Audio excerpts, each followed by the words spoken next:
Chapter चालू आहे chemical kinetics. मागच्या लेक्चरला आपण बघितलं होतं instantaneous rate and average rate of reaction.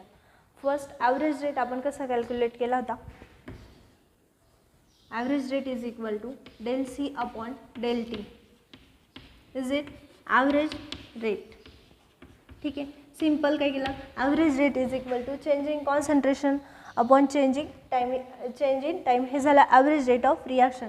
आणि त्यात नेक्स्ट बघितलं, सपोज आपण एक सिम्पल एक्झाम्पल घेतलं होतं. A gives B.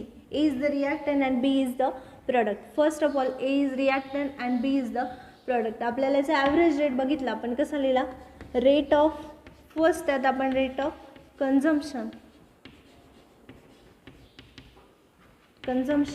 Is equal to minus changing concentration of A upon changing time and rate of formation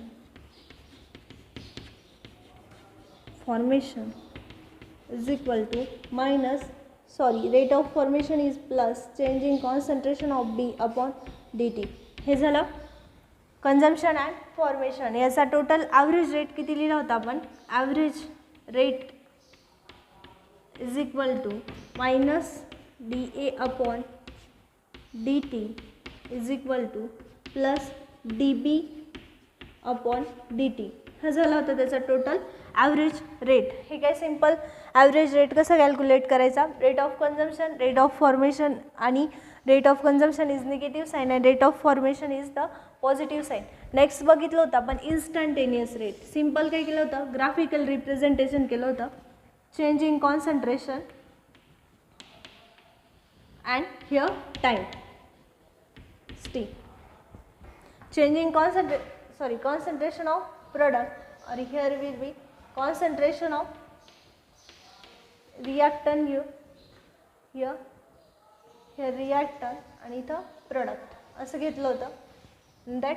आणि ह्या लास्ट स्टेटमेंटवरून आपण असं म्हटलं होतं की decreasing concentration of reactant, decreasing concentration of reactant. Decreasing म्हटल्यावर आपण असा ग्राफ प्लॉट केला होता.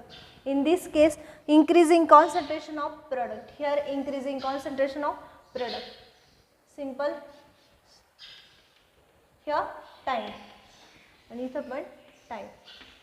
हे बघितलं होतं आपण instantaneous rate of reaction. Simple काय केलं होतं, त्यात ग्राफिकल रिप्रेझेंटेशन, देन कॉन्सन्ट्रेशन कसं चेंज होतं आणि कॉन्सन्ट्रेशन कसं. ठीक आहे, नेक्स्ट आपल्याला बघायचं आहे वेगवेगळे एक्झाम्पल. फर्स्ट एक्झाम्पल घेऊ आपण. We know that A is direct A plus thrice B two gives twice C. A plus thrice B two gives twice C. Simple यात काय बघितलं, याचं आपल्याला रेट ऑफ कन्झम्पशन लिहायचं, रेट ऑफ फॉर्मेशन लिहायचं, next ब्रॅकेटमध्ये काय लिहायचं, टोटल रिॲक्शनचा ॲव्हरेज रेट लिहायचा आहे. ठीक आहे, आता आपण यात बघू रेट ऑफ कन्झम्पशन हिअर किती रिॲक्टन इन्व्हॉल्व झाले, 2 रिॲक्टन, आणि इथं प्रोडक्ट एकच भेटलेला आहे. मग रिॲक्टनचं कसं लिहू शकतो आपण, मायनस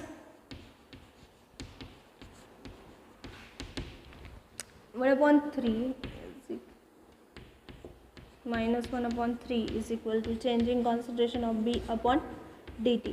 ओके, सिम्पल काय घेतलं, 3 का घेतला आपण, 3 is the coefficient of reaction. 1/3 minus D B upon D T. Next स्टेपला काय लिहायचं, रेट ऑफ फॉर्मेशन कसं लिहितो आपण, पॉझिटिव्ह साईन, बट हिअर काही 1/2 plus 1/2 is changing concentration of C upon D t. हे झालं रेट ऑफ फॉर्मेशन. ह्याचा जर टोटल रेट कॅल्क्युलेट केला तर आपण कसं येईल, minus D A upon D T is equal to minus 1/3 d B upon D T is equal to 1/2 d C upon D T. Is it total average rate of reaction. Simple काय केलं आपण, average हा काय झाला, ह्या रिॲक्शनचा total average rate. Simple काय घेतलं, rate of consumption, rate of formation. Rate of consumption is indicate that negative sign and rate of formation is indicate that the positive sine.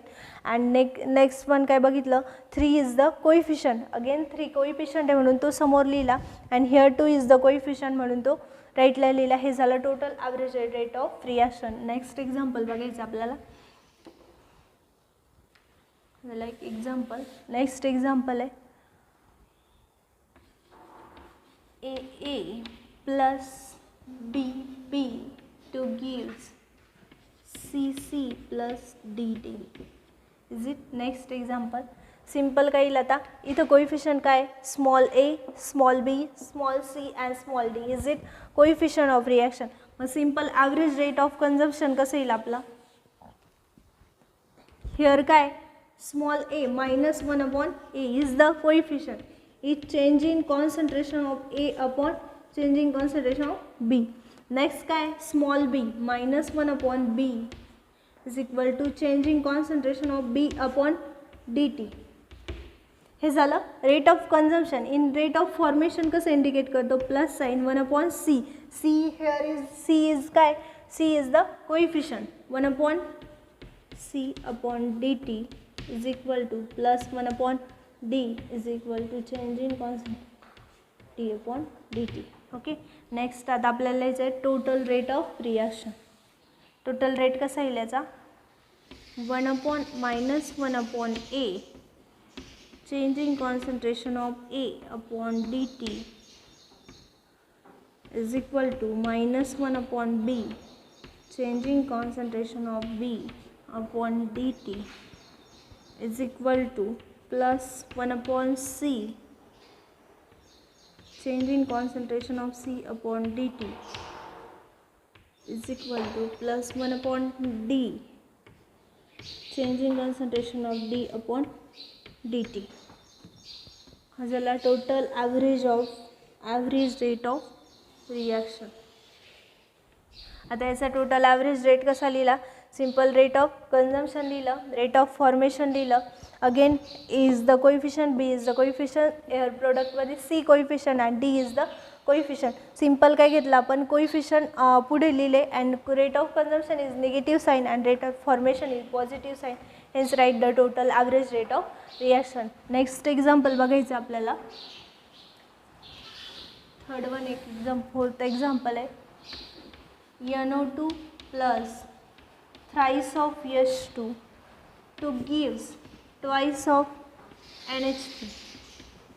आता आपल्याला अगेन ह्या रिॲक्शनचं काय करायचं आहे, रेट कॅल्क्युलेट करायचं आहे. परत रेट कसा कॅल्क्युलेट करणार आपण, rate of consumption is first step and rate of formation and दोन्हींची total is the average rate of reaction. Here reactant is 2 reactant आहे. First reactant right minus direct NO2 upon dt. Here coefficient is 3 minus 1 upon 3 changing concentration of H2 upon dt. हे झालं consumption. फॉर्मेशनचा coefficient काय, plus 1 upon 2 in bracket changing concentration of NH2 upon dt. ठीक आहे, simple example घेतला. आता average rate लिहायचा आहे, total रिॲक्शनचा काय लिहायचं आहे परत आपल्याला, average rate. Therefore average rate is equal to minus NO2 upon dt is equal to minus 1 upon 3 dH2 upon dt is equal to plus 1 upon 2 NH3 upon dt 1 upon 2. Hair simple काय केलं. Next example आहे आपल्याला, याच्यावर question विचारला जातो, write the average rate of this reaction. Average rate लिहिताना त्यात rate of consumption is first step then formation. Simple 3 हा कोइफिशियंट आहे म्हणून 1 upon 3 घेतला. Next 1 upon 2 NH3 and dt. Here NH3 dt हा झाला total average rate of reaction. This is the fourth example of average rate of reaction.